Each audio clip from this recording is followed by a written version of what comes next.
Malawi Brief. Wiki yangu bidayi nduna za boma zinali ndi mkumano kumeneku ku State House, ndipo mu programu imeneyi ya Hot Current akuwunikira za amene anasogolera mkumanowu. Muliso nkhani yokhuzana kugawa unduna umene poyambapo unali ndi munthu mmodzi. Dakhalani pomwepo kuti mutsatire nkhani zimenezi komanso zina.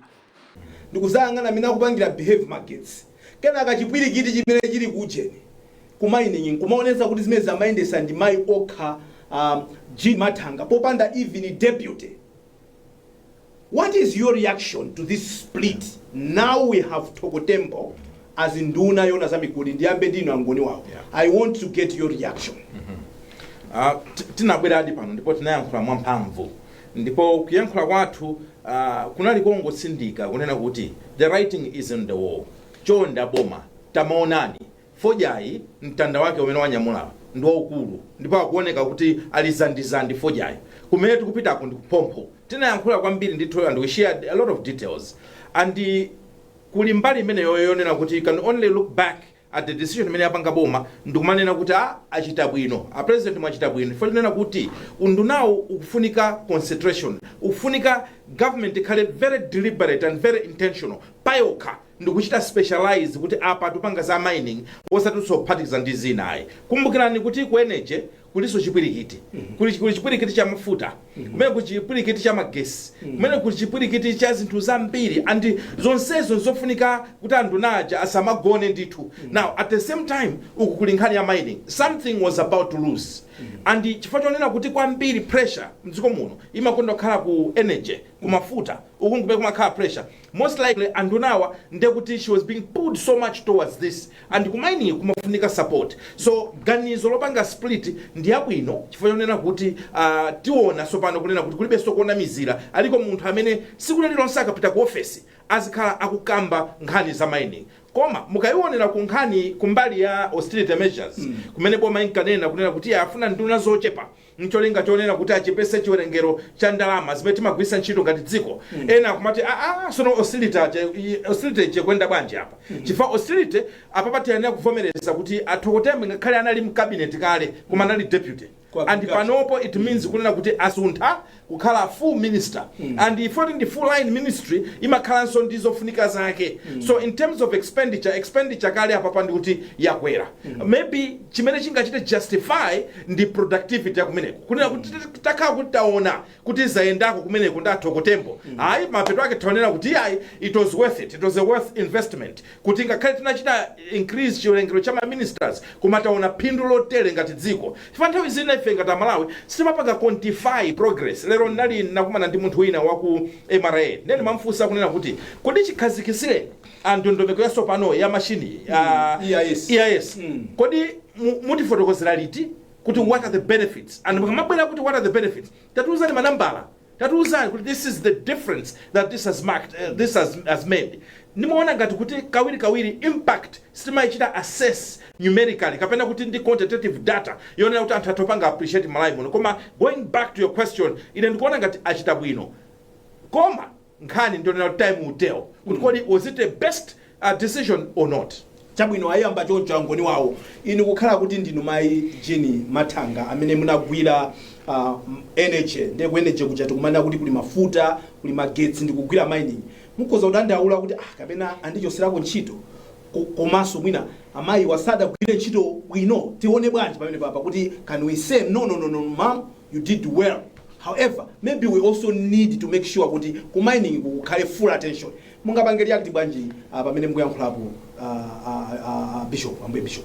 Ine ndikhoza kuchoyambira nchakuti tinabwera pano kufotokoza kwambiri za ku mining pano kukhala ndi ministry yokhazikika ndi zabwino ndi diso lathu lakuti zimene tinkaganizazo zitamachitikadi koma ngati zingakhala kale ceremony yongoti tayikako nduna ya mining chifukwa tinazionapo zimenezo popanda chochitika sizingagwire.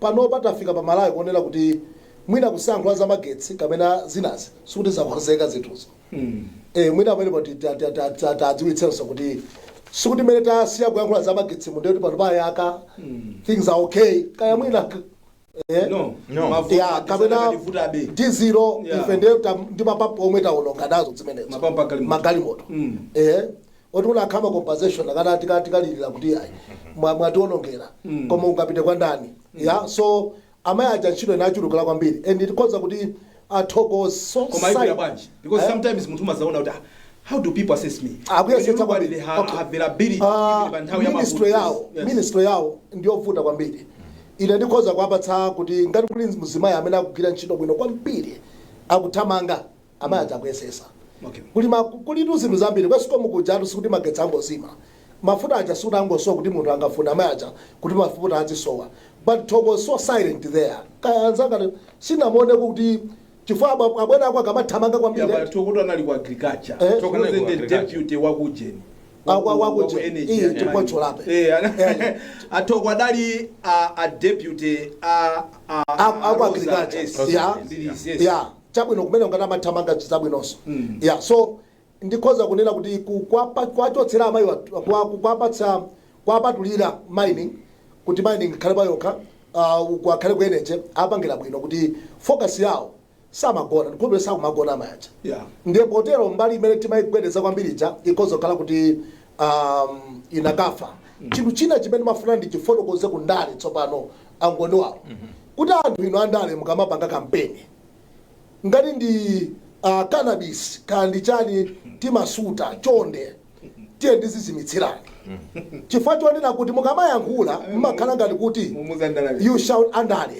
you shall never be in that vote because you said I fail patatani titsechepetsa maunduna koma you are not there chifukwa zimene amachita MCP ndi zimene akuchita DPP ine ndikuona ngati kusiyana ndi Chimanga ndi Tambala kuti kwina kuli Chimanga folo kwina kuli Tambala koma zonse chitika zake ineyo chilungamo you choose to say kuti awa ngabwino kwambiri just because you love them with your own decision kanabisi nanga zimene timanena tikamapanga campaign zimadabwitsa kwambiri sometimes it's just good to be quiet akazako sauze kuti ndikugulirani dress ngati ulibe ndalama chifukwa tikunena kuti ayi titsechepetsa unduna wa mining taona ndiofunikira koma munanena kale ayi ife sitidzafuna nanga mutafuna atakhala kuti munthu wina akakuziona kuti wanali kale a deputy cabinet minister so chiwerengero cha cabinet sikuti chasintha in terms of numbers chomwe chachitika ndoti tatenga deputy minister wa ku agriculture tamusandusa kukhala nduna ya mining yes mining iyo inali under ku energy kutanthauza kuti we are creating a new ministry koma in terms of the numbers cabinet yathu manamba mungayankhe bwanji kwathu kakhala kwathu mali zimene zouza nthiyamba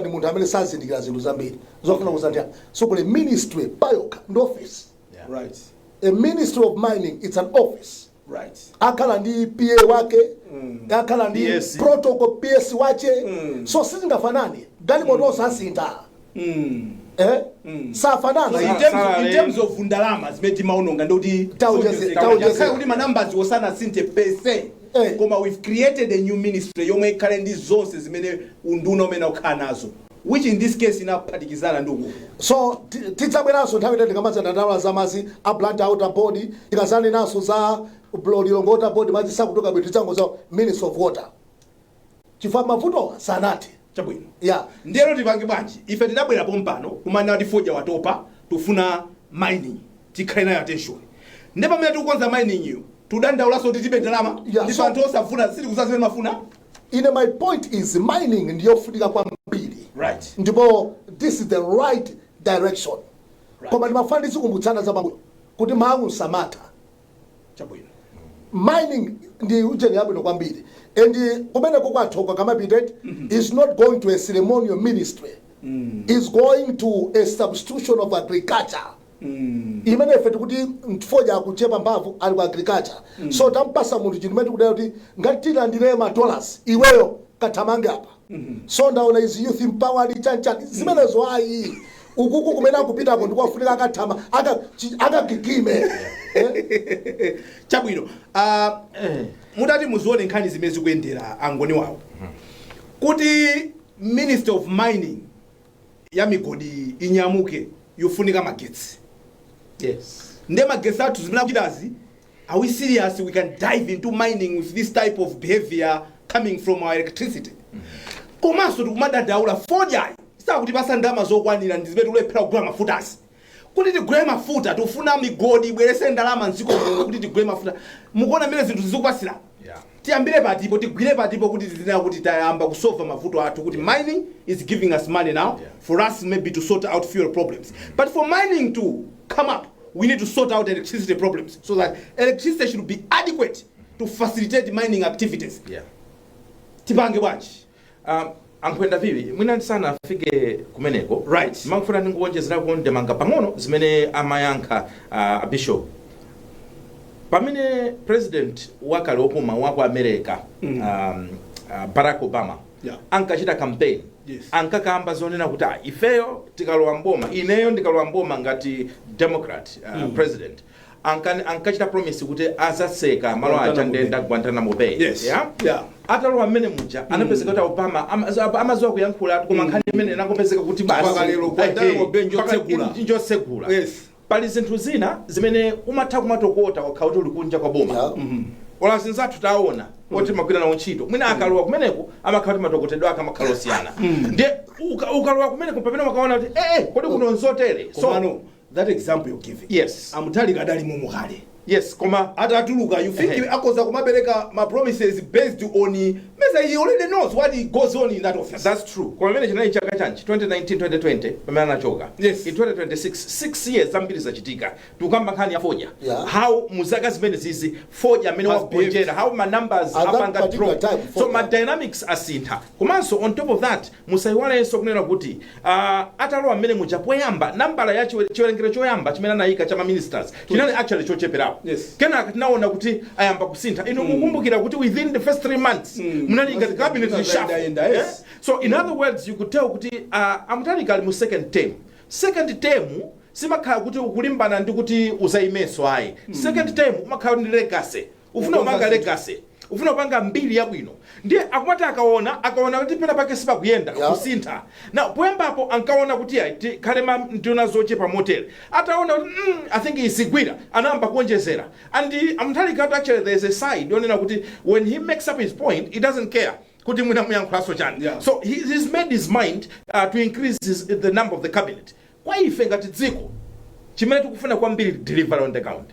akakhala kuti cabinet yachita deliver muzaona manong'onong'o anthu kuyankhula anthu kudandaula kuzatha koma cabinet ikukhala bloated in terms of not just number koma in terms of expenditure ndimene tikunena pano in terms of expenditure ndikupeza kuti sizikuyenda ndizivuta directly going to your question ankhwenda vivi munakambapo nkhani yonena kuti zumakhala ngati chicken and egg kuti mining ikufunika magetsi komanso ku mining iko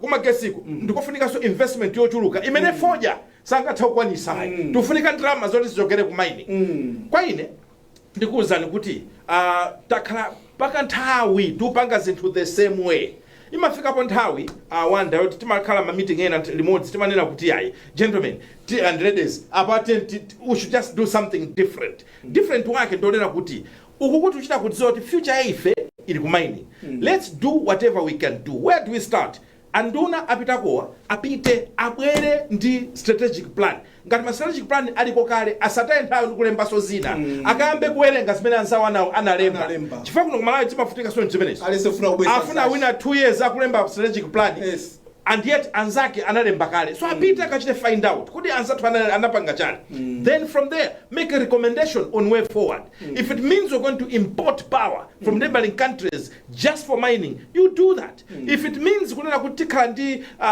kanjira ine yoti thandizire katipa ma partners fana partners zitu amatha kubwera nkhani ya mining matha kupanga partner ndi ma partners akunja kukuthandizani pa mgodi wina wake kenaka after some years amatha kuchoka iwo atakutipulirani nditu initial investment zina zoterozo but zinthu zosiyana siyana zimene angathe kupanga so tiona kuti kodi athokotembo abweresa phindu kapena menanena. It's just a ceremonial coronation of another MP wakuneno kuti akhale nduna. So for me ndikhani yonena kuti tentipushe kumayiningi kuti takhatu kutokota nthawi yayitali magesiwa nakhanga tazolowera.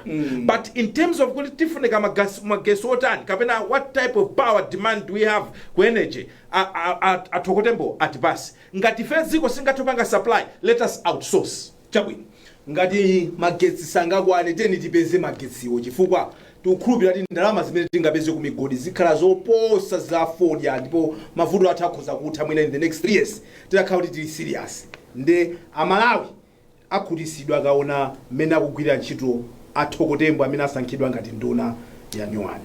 Wosauka satopa tukamba nkhani imeneyi chifukwa takagogodaso azibambo inu takagogodaso pa khomo pa IMF go kuti mwina mwake ka extended credit facility discussion tikhoza kukayambaso.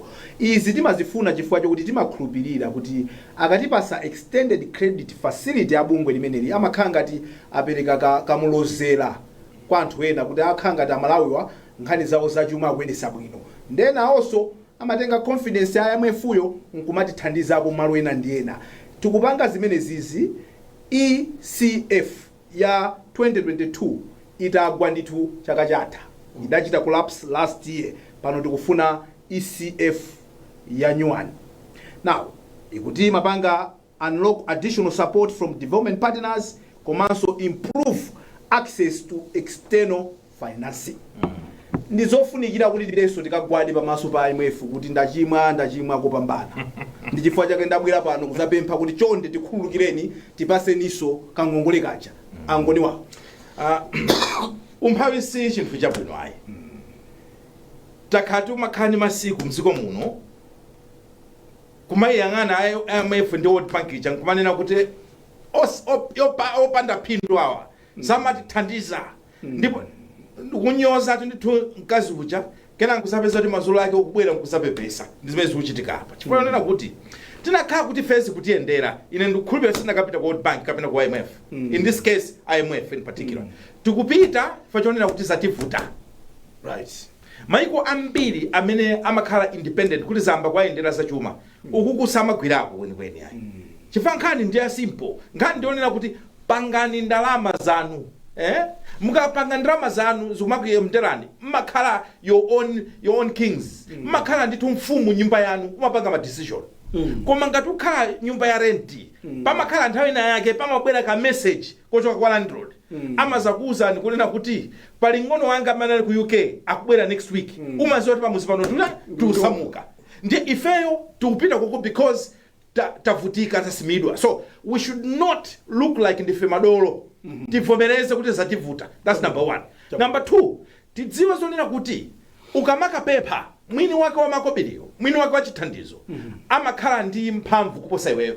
Right. Zimenezo zotayina tigwirisise. Chifukwa IMF imakhala ma conditions. And ma conditions ena amakhala owawa. Chimodzimodzi inu ndine tikapita ku banki kuti tukatenga ngongole. Amatha kuuza kuti tizikudula ndalama makuti. Sumakanena kuti bwanji pamwezi muzindula yakuti ayi amakuza ndalama zimene mufunazi tizikudula ni zakuti. Ndipo musanatenge mupereke ndalama yakuti. Management fee. Komanso pali management fee mabanki ena 1% mwakuti. Achimwene iweyo ngati usakufuna zibwerera. They say that because they have power.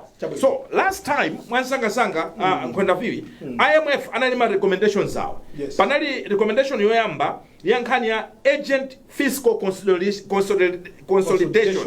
Yeah? Agent fiscal consolidation. Kumeneku aukamba nkhani ya broadening tax base. Tichulukise mipata umene uchokera ku misonkho. Mobilizing domestic value. Kutolera ndithu misonkho and tightening containing the wage and interest bills. Number 2, monetary discipline, tightening monetary policy to rein in inflation and stabilize the local market. Ngani chetimakamba ya austerity ndi zina zoterozo kuti ikhaleko osamangoseweresa ndalama zayi. Number 3, exchange rate flexibility. Ngani mene mafuta kwambiri so ndi imeneyo. Recommendation IMF ndionena kuti allowing a unified market clearing exchange rate to absorb shocks and rebuild international foreign reserves. Ndipo yomaliza ndi structural reforms, creating a stable environment to foster private sector-led growth and improve institutional governance. Now, my recommendations amenewa ndionena kuti ifeti kamapita, I'm sure tawerenga kale, iwo samabisa, it's either we're going to comply or not. Funso kumati kodi mkawapita kumeneko ndikumanena kuti iya tikufuna chithandizo chanu koma kumudzozonera kuti simungakwanirise kapena simungathe kusintha, then why do it? Because at the end of the day chifukwa timaona ESF extended credit facility akutilanda and kawiri ma programs athu samatha mpaka ta kumapeto ayi amaka mkatikati umva IMF yatulukamo kapena basi yaseka nkhani yake makhala yomwe. So let's not do this just to please people. Let's do this with true intentions. Chabwino mbuye bishop ndiphatikiza mafunso mothamangisana ndi nthawi angoni wawo ayambapo nkhani imene takhati kutenga mbuyo monsemo kuti tikhoza kuloza ifeyo kuti ngongole zimene takhati kutenga kwa IMF tapangira izizi zatipindulira motani ngati dziko zimatheka zomwe timafuna ndi ngongole ya nthawi yayitali iyi chifukwa chokuti msanga chaka cha 2005 kuzafika 2008 tidatengako $56 million kumeneko mkuzera kuchani ndondomeko imene 2010 to 2012 tidatenga $79.4 million 2012 uzafika 2017 $156.2 million 2018 to 2020 $108 million imene tangosiya kumeneyi inali imene kukhala $175 million.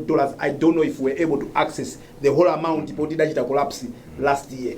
Now angoni wawo nambapo zimene amafuna iwacha akukamba zija zoti reduce your borrowing, akukambapo zati debt restructuring, dealing with careless expenditures. They even dictate kuti even mafuta awo muzigula bwanji muzipanga bwanji tikamavomera zimene sisi kenaka ife nkumasakwanirisa zimene zichazi ndichani kodi jela katangale kapena zimene zichazo mtu wavutika ukapanga katapira kuti ukalipire renti umachita kuziwira kuti even okupasa katapira ucha mukuti ndalama imukatani nayo anthu ukalipira renti aziwa kuti uyitu usabweza ndalama imene tafika pamene pomwe bishop. If my memory even ndikumbutsa bwino yomaliza tinatenga pa 14 May 2023 yes to 14 November 2025. That's very correct. Yomaliza imene yes munga tinapanga jani inuso munalipo tinapanga jani palibe tinapwa mayo tinamwe mayo ndamaje chilungamo chisandivuta kwamba but all these things timavutika moja tinatenga ICF ukamwe mayo muntu uyu ineo chimene chizandipweteka. Okay, the challenge with us, yes, including myself, yes, ndimaona anthu mmene akuvutikira amala akuvutika kwambiri ndipo tikamanena anthu unaza chuma kuti iyayi ifeyo tikupita kumene kuja ineo ndikaona akuyankhula. I'm looking at what the recommendations are. mawanali nkamwe mwanu anduna azachuma a Joseph Mwanamveka akuti tufuna win-win situation arrangement and has ruled out the possibility of the kwacha devaluation.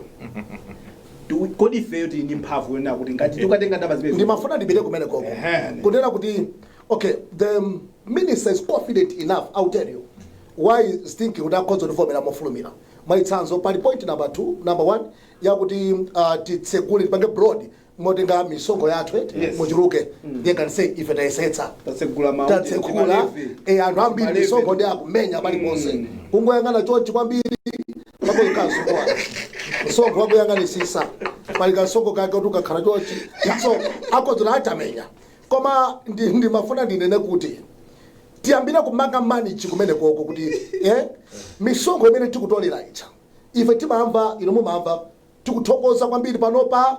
We have managed to have beaten target. Yes. We have beaten our target. Ngombe itimena tikakame 3 liters. Koma panopa kama 5 liters. Ukaona ka ngombeko kankungu kateratu ino mukusangalala kuti takakama. Ile ndikuona kati in retain mudziri tagulanso madeya ndi dzokajetsera ngombe taikama icha. So the point number 1 imene anduna kozo olimba mtima kuti akozo ajina IMF akozo kwanota maisetsa mbali meneyo ndiye kuti aisetsa tax taipanga base taipanga product takama kukama ndeti kukama yes so ina mwina imene akoza kuona kuti apapa taisetsa tikapita kumene kujako akozo katimvetsetsa akati kaita anamvetsetsa mwina ndi the juice borrowing. Yeah, reduce borrowing. Yes. Kuti baja sana bange borrow. Kwambiri but domestic. Yeah, but that thing is triggered because in a soil economy, si na bange economy, koma ndi mazisata. Kuti tingalulane ababa sigwira. Chifukwa sitina bange borrow. But when we look at ngongole zathu, sisi kusiyana kwambiri, ndikusabwereka kukonkuno kucha. Tili ndi deficit ya budget yathu. Imene the deficit we still need the money kuti tibange titseke pa deficit budget. Where are we going to get the money? So that's another trigger area. So ndikuona ngati kuti imene akhoza kuona ngati kuti ibanga. Koma tsopano ikazafika ponena kuti you must devalue. Because ndimafusa David ajeni nakupanikizani kuti tandi kupanga ndi remind kuti IMF inabwerako kunoko. Chifukwa ino ngati mufuna kutenga mkazi wa mwini wache inu muchito choti ndiobe ndalama kwambiri inu musapita kaisondikano kumagazo 14 mwapita ndi amen sakupemphani kachikhalidwe kake ndikopemphako. So IMF ikamena nambira nthawi ya Joyce Banda inapempha devaluation, nthawi ya MCP inapempha devaluation. Do you think the last one we did was a 44% devaluation? Yes, devaluation. Do you think this time, sir, ilelolo ndesalifusa? Number 2, a minister iniyo mufuna kundiuza kumalawi kuno kuti ife tafika poti tikozopita kopempha ndi mabounce kuti iwe utipase ndalama ndipo ife tanena kale kuti izi sitipanga musandisayinitse 1 million vijamba titipereke ndikafuna tenga 10 million izi musandipange ndiye imene ikhala medefu ima kupangitsa mpaka na kuna mabodza ulembe shopo kuti ulibe cholinga utenge ndalama. Do you think ife tafika poti ngauza IMF na IFEO mukagamba devaluation? Okay, the point is we want to define to friends yanitsa kuti IFEO and wajana agesa kwambiri. That's the point. Ife sitikwanisa koma mawa luli mafika kodi mawa likadzafika akadzakuza simudzagwetsa mwa GCC ndipo tikumala kuno kulibe GCC amala akazaziwa sasa kudabwani. Sometimes it's good to say tukagogoda koma zimene kakambiranezo musadandaule provided and our determines. That's my point. Kodi tikhale excited ngati dziko kuti tikuyambiraso zokambirana ndi IMF kapena tizikhala ndi chisoni kuti zikutivutabe tidakapemphabe ndalama? What should we do? Is this a good news? We should be excited about it, or we should say think we still need those guys. They are not good guys in terms of what they demand of us, but we can't do without them.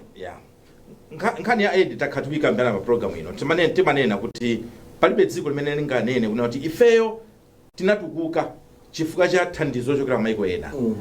Anthu mmatukuka chifukwa chonena kuti number 1 mutumo mwapanga chiganizo chonena kuti ife tifuna tisinthe umphawi it's enough. Ndipo maganizo amakhala followed by zochitika zogwirizana maganizo action. Kunoko zimaoneka ngati nthawi zina timangoyankhula no action. Ola kapena mwina action iyo yosagwirizana ndi zimene timanenazo. So kuti tukapempha ndalama tukapempha chithandizo sinkhani yomanena kuti ifeyo tizichita kukondwera ndi kumachita kumanena kuti adadi tivinepa adadi ndalama kulisa makombola amwene adadi makombola kwa leba kulisa makombola sinkhani yomajowera kupempha ayi chabwino ndikugwira pamene kufa chothamangisa nthawi. Now taonapo mbuyo munthu ukatenga ECF mena kunenera mbuye bishop kuti kati namwera mahewu this time around utenga ungafune kupita kwa amwanamveka ngati nduna za chuma ndamuthalika ndotani potengera kuti ndalama zitimakakongola mmalo mwa Malawi amene ngosauka ambiri mwa iwo live in abject poverty. Komanso amalawi amene opanda kali panopa aulipira misonkho zina zozera amene akunenera mwina mbuye bishop kuti kuyang'ana kwambiri of course angosinjirira koma it means with too much tax. Too much. That's the point. Tiapemphe zotani atsogolera amene akupanga ziganizo on behalf of these poor Malawians that are pinning every glimmer of hope on them that they are making right decisions for them. Ndiyambe ndi ambuye bishop msanga timaliza ndangoni wawo. Tiapemphe zotani andunawa nda president potengera ndi kumene tikuchokera.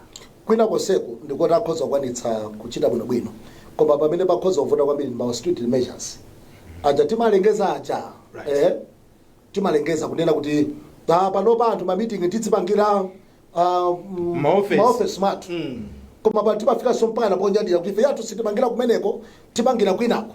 Okay, anthu adziwe kunena kuti ndrama zimene zizi extended credit facility imakhala kuti tapanikizika ifeyo ndi mavuto amene tikufuna akathandizire chabwino if it is possible ndalama zimene zinatandivomera atati zipite kumalo oyenerera chabwino zikampeze Malawi weniweni amene akuvutika fa Malawi kunoko palibe pogwira panopa tipite ku misewu pakubaya tipite ku chipatala kuli mavuso pogwira povuta so kupite poti kozogwira kuti ECF apo inathandizapo zikothandiza kwambiri. So angoni wawo we are failing to invest in homegrown strategies to solve our economic problems.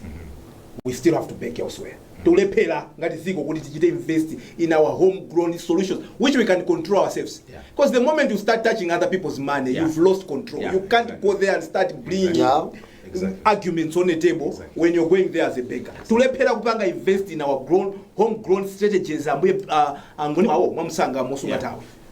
Nkhani ndio mweja nani koyamba kunoti tasimidwa zativuta ndifatu pito inemendo waziwira ndale sada kalola upita kumene kukatakhala kuti zonse zili bwino ayi mukandifusa zonena kuti kodi tufuna mpaka na homegrown strategies atikanika kwa ine ndikuwuzani kuti homegrown strategies alipo ndipo ndabwino atikanika kupanga implement pemwe tivomere chabwino and atikanika kupanga implement chifukwa cha lack of discipline, one of it lack of discipline. Ndiye mwina topanga benefit fanena kuti anzathu wakunjawa sasekelera akanena kuti tufuna zakuti mupange ka date muipange muikonze so motel ngongole yanuwe ngasi mupanga zimenezo nde kuti amadula amanyamuka amachoka. Maybe we may benefit from that discipline kuma otherwise ayinzochisa manyazi kumaso ndizizonena kuti sitena umakhala motelo kuma tasimidwa anthu fe tasimidwa ngati dziko ndi mwina mwake tungofuna ndalama ina iliyonse kuti bola tisunti. I hope titakhala kuti zatithekera tikachita invest malo oyenerera.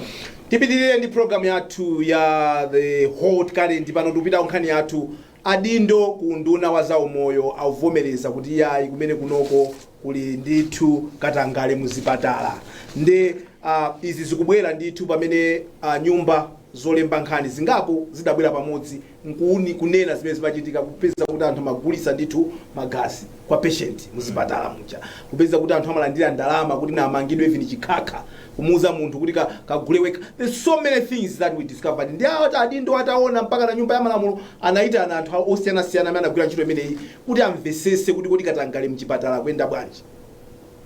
Funso ndiro kuti tufuna tikamva zimenezi titani nazo.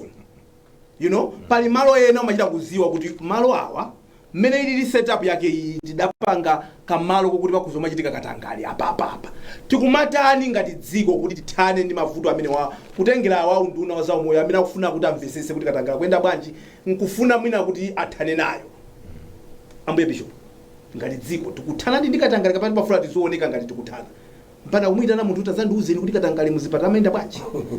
Anthu sitimaziwa kuti madobo ina amaba mankhwala memucha kaya anthu amapereka kandalama kuti alandire ndalama. Now tatikitikane anduna so okhaswa anapita ukapanga undercover. She went undercover ukaona zimene zimachitika kumene kuchawo. Do we still need people to tell us what is happening kapena we just need now to start sorting out? We know kuti apa zomala ndi ndalama mukaima munseuzi apa mutha kumaba ndalama apa kuti munthu utenge zitupa nziko muno kandi choyendesera galimoto kandi chotulukira nziko kandi mmakhala ndalama timaenda. Ambuye Bishop ndithandizeni nthawi. Katangale woti ochita tabwerani mudzatifufuzire ndi chiyambi cha kumpagitsa kuti akulenso kwambiri. Chifukwa nena kuti anthu aja akadziwa zoti apita kukafufuzidwa akoza kungovomera koma katangale wambiri amakhala oonekera kuti apa sikuchitika apazi ndi katangale. I remember deputy minister homeland anoman akhala kupita oka ku immigration kuti ukagwira oka kuti apa pamachitika sachinyengo ndikupanga nono so anthu adzukazo iyayi siunapange bwino bwanji mwalowenera nkhani zosapanga koma kuthetsa kwina ndikumene koko kuti we need just to go flat out. Tisadalire so tifufuzira ifa ngakhala kufufuza awonso kumene akakumaneko alandiyaso allowance ali moto allowance yachana atufuna tifufuzira anthu abale ndalama imufuna ukafufuza anthu amene akubawo waba 50,000 okafufuzawo aja 1 million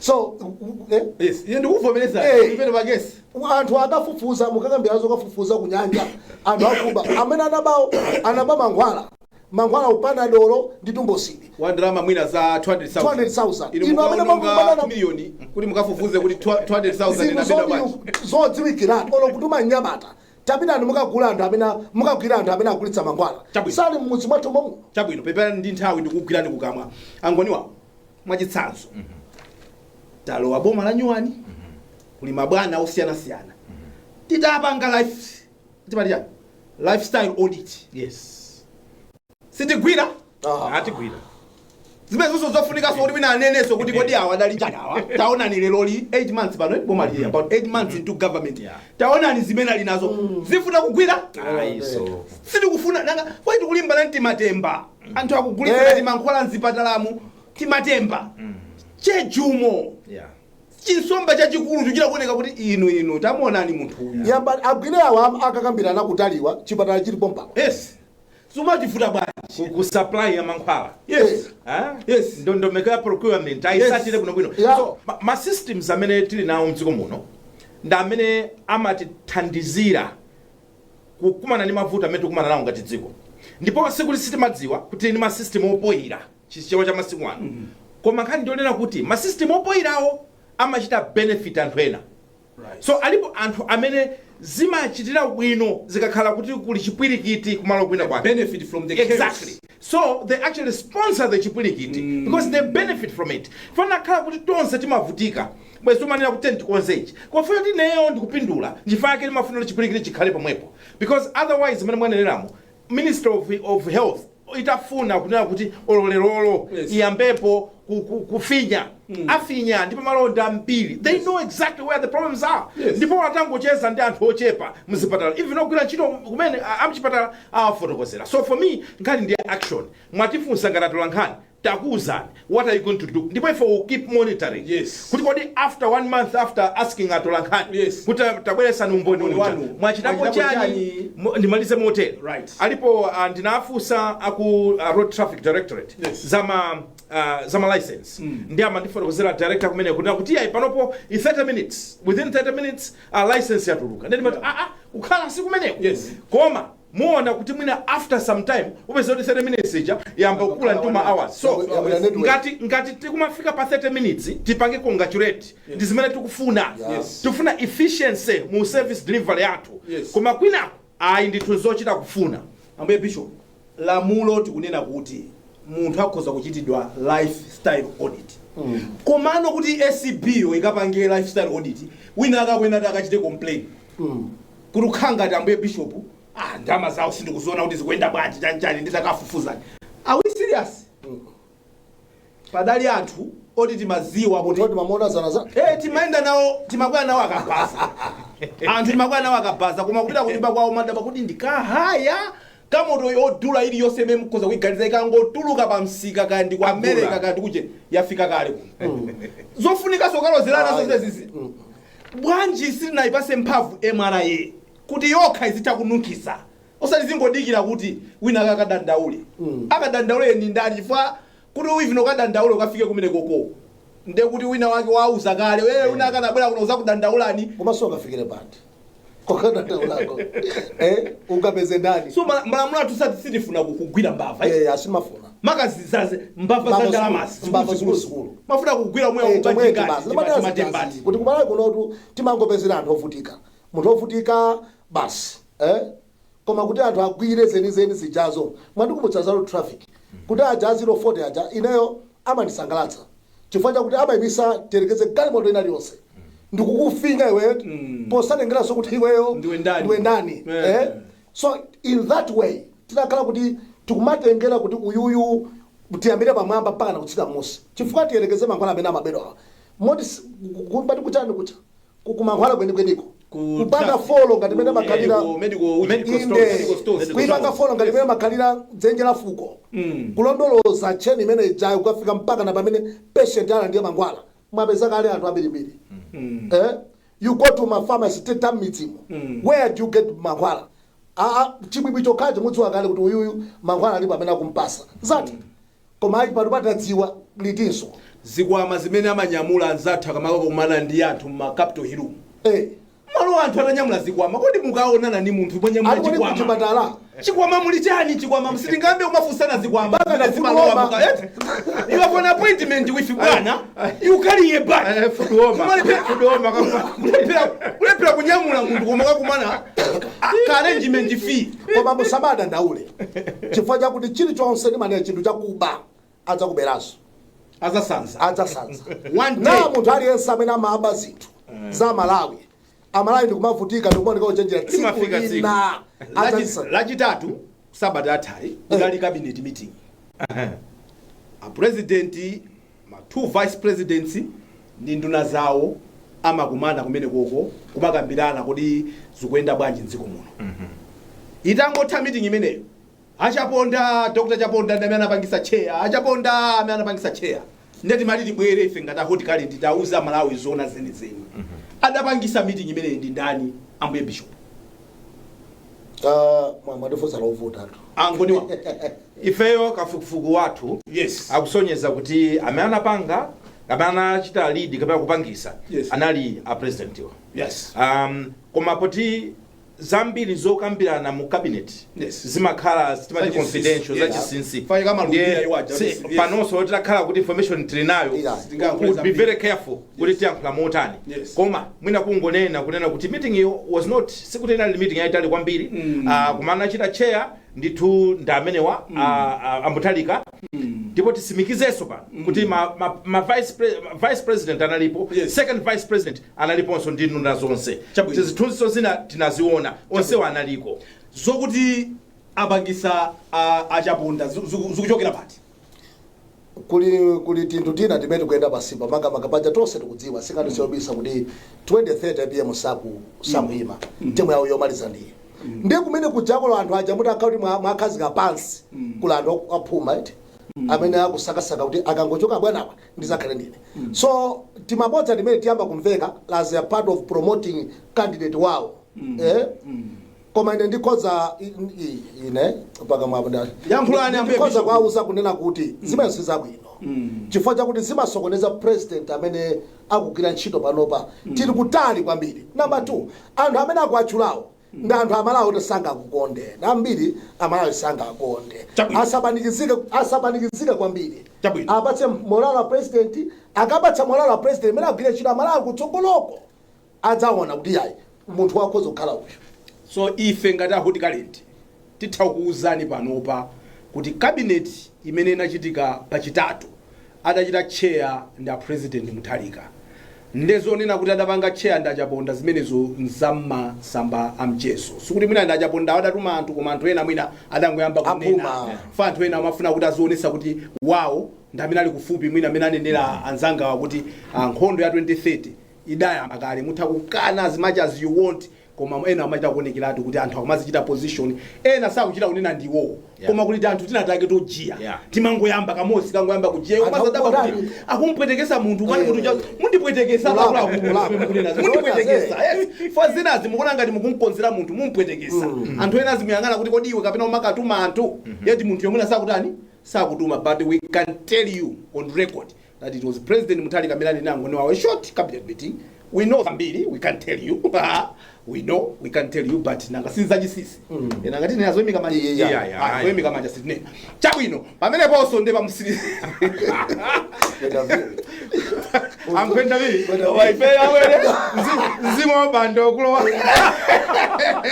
kwenda vipi Ife, zoemi kama just name. Mundu wafwa kulowa mimi kama. Ndesi sanedi. Chabwino, zoemi kama just name. inenda ndikweza Pamene pondeba nsiri zino pa program ya tia utikali ndi mchokoze angoni wawo abayana chunga kuti nali nawo program imene iyi komanso ndithokoze ambuye bishop chimwemwe chafumuka kuti dali limodzi program iyi kuchokera kwa ine ndevu zamwayi Wanderer Msisya kwenda viwi kwenda mnono tathokoza kuti nalipo mpoti kumaneso sabata ya mawa chauta akalola